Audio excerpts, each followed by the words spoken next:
ভিতরে যাওয়া হচ্ছে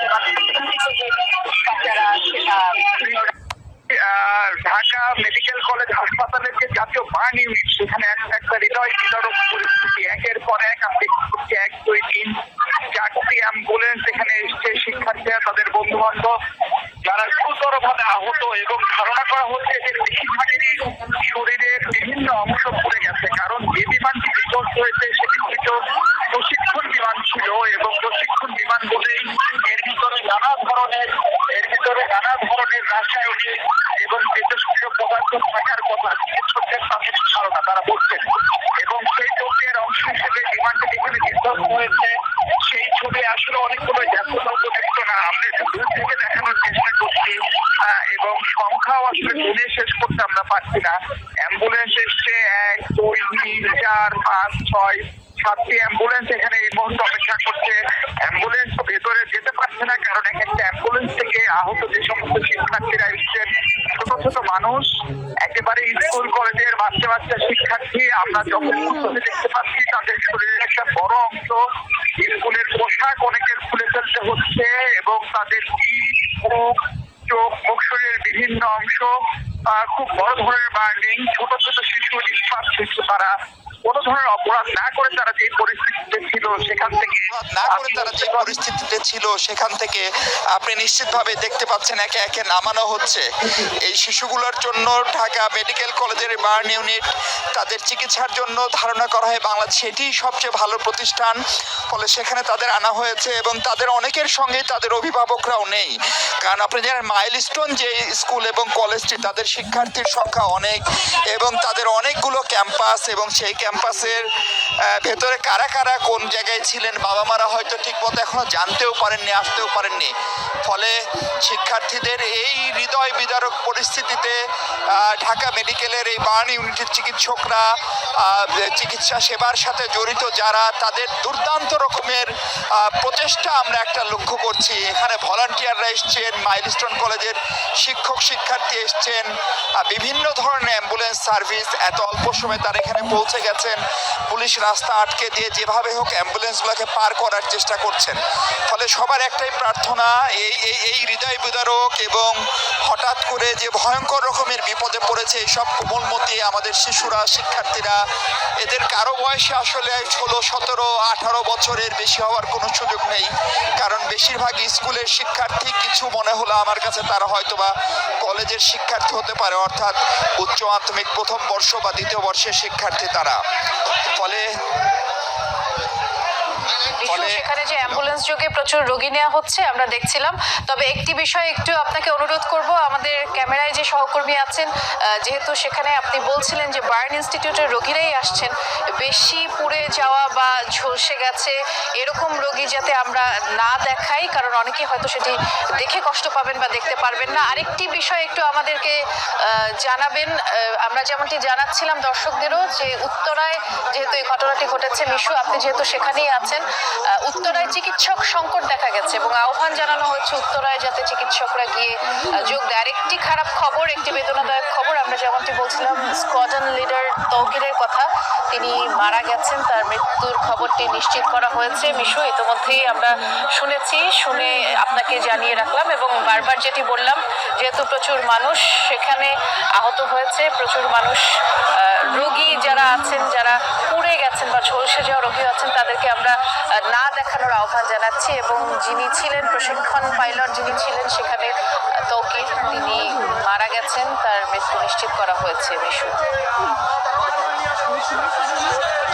কাছে সেজন্য ক্ষমা চেয়ে রাখছে, এটা একেবারে অনিচ্ছাকৃত, এবং আমাদের বোঝারও কোনো সুযোগ নেই যে কোন অ্যাম্বুলেন্স থেকে কে নামবে, তার শরীরের অবস্থা কি, তার পড়ার হার কত শতাংশ।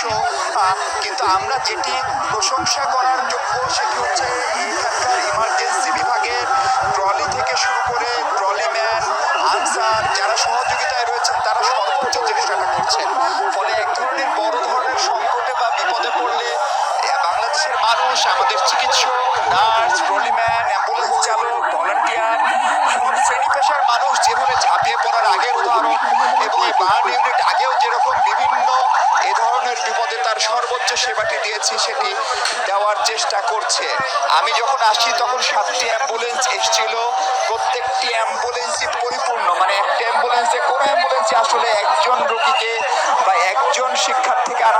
আনা, সবগুলোতে একাধিক 3 জন 4 জন গাদাগাদি করে আনা হচ্ছে। আমি এখন পর্যন্ত যদি ভুল না গুনে থাকি তাহলে সেই 7টির পরে আরো 5টি অ্যাম্বুলেন্স এসে পৌঁছালো। এবং আমরা একটু যদি এই অ্যাম্বুলেন্সে আমি দেখলাম একটু গুরুতর পড়ে যাওয়া রোগী, ফলে আমরা যদি পার্থক্য একটু লং শট দেখাই, অ্যাম্বুলেন্সের ছবি দেখাই এবং দূর থেকে ছবি দেখানোর চেষ্টা করি, ফলে আমরা একজন একজন একজন শিক্ষক সম্ভবত দেখলাম, তিনিও তার শরীরে, তিনি সিনিয়র মানুষ, হয়তো 40-এর মতো বয়স হবে প্রাথমিক ধারণা, আমার চোখে দেখে যে ধারণা সেটা বলছি।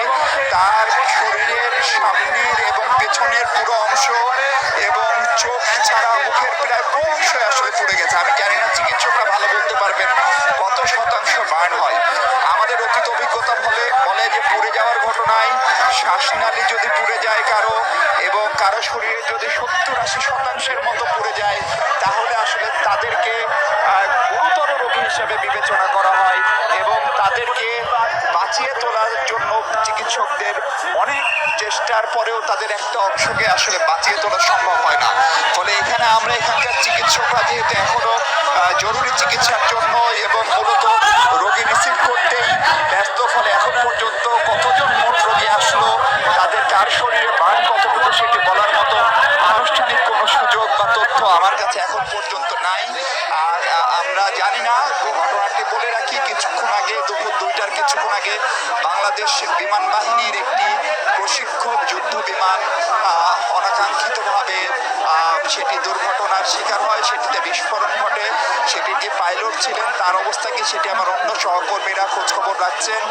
আমি আরেকটি কাজে থাকায় জরুরি ভিত্তিতে ঢাকা মেডিকেল কলেজে এসে যেটি দেখলাম সেই পরিস্থিতি আপনাদেরকে জানানোর চেষ্টা করছি। প্রাথমিক ধারণা হচ্ছে এখন পর্যন্ত অন্তত 32 থেকে 33 জন গুরুতর পুড়ে যাওয়া রোগী, যাদেরকে উত্তরার নিকটস্থ কোনো হাসপাতাল, এমনকি বাংলাদেশ সশস্ত্র বাহিনীর যে সম্মিলিত সামরিক হাসপাতাল অর্থাৎ সিএমএইচেও যাদের চিকিৎসা, পুড়ে যাওয়ার চিকিৎসা সম্ভব হয়নি, তাদেরকে কেবলমাত্র ঢাকা মেডিকেল কলেজের এই বিশেষায়িত বার্ন ইউনিটে পাঠানো হয়েছে। ফলে এখান থেকে আমরা যেটা বুঝতে পারি সেটা হচ্ছে ঘটনার ভয়াবহতার মাত্রা। এবং যেহেতু মাইলস্টোন স্কুল অ্যান্ড কলেজ সেটি একটি বড় স্কুল, শিক্ষার্থীর সংখ্যা অনেক বেশি এবং একটি পুরো ভবন, তাদের ওই পুরো এলাকাটি তাদের নিজস্ব ভবন এবং সেই ভবনের উপরে পড়েছে। ফলে সেই ভবনটি ঠিক কত তলা ছিল, আমি আগে যখন মাইলস্টোন কলেজে যাওয়ার বা দেখার সুযোগ হয়েছে সেখানে আমরা দেখেছি 8 তলা 9 তলা পর্যন্ত তাদের বিল্ডিংগুলো এবং প্রত্যেকটি ভবনেই প্রত্যেকটি ফ্লোরেই কিন্তু ক্লাসরুম রয়েছে। ফলে যেহেতু স্কুল কলেজ খোলা ছিল ভেতরের দিকে, ফলে কত শিক্ষার্থী ঠিক এরকমভাবে এই দুর্ভাগ্যের শিকার হয়েছেন আমরা জানি না, এখন পর্যন্ত বলা সম্ভব না। আমরা দেখতে পাচ্ছি ঢাকা মেডিকেল কলেজের বার্ন ইউনিটের একদম ওয়ার্ড বয়, পরিচ্ছন্নতা কর্মী থেকে শুরু করে তারা এখানে এক ধরনের প্রস্তুতি নিয়ে রাখছে, একদম ট্রলি থেকে শুরু করে, অর্থাৎ রোগী আসলে তাদেরকে যেন ন্যূনতম প্রাথমিক চিকিৎসাটি দেওয়া যায় এবং তাদেরকে বাঁচানোর জন্য যে চেষ্টা করা যায় সেটার জন্য একযোগে কাজ চলছে।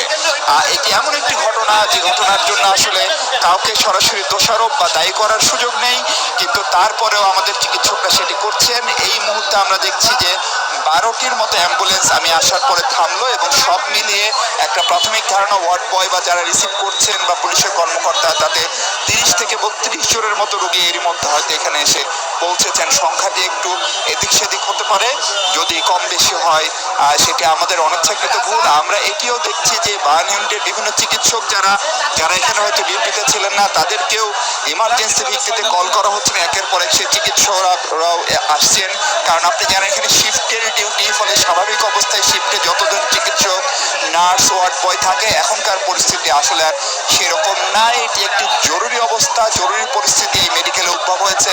ফলে বার্ন ইউনিটের পরিচালক এবং কর্তৃপক্ষের পক্ষ থেকে হুইল চেয়ার থেকে শুরু করে সব ধরনের অ্যারেঞ্জমেন্ট করে রাখা হয়েছে এবং কর্তব্যরত বাইরে, শিফটের বাইরে যে সমস্ত চিকিৎসক ছিল তাদেরকে তারা জরুরি ভিত্তিতে তলব করেছেন, তারা আসতে শুরু করেছে।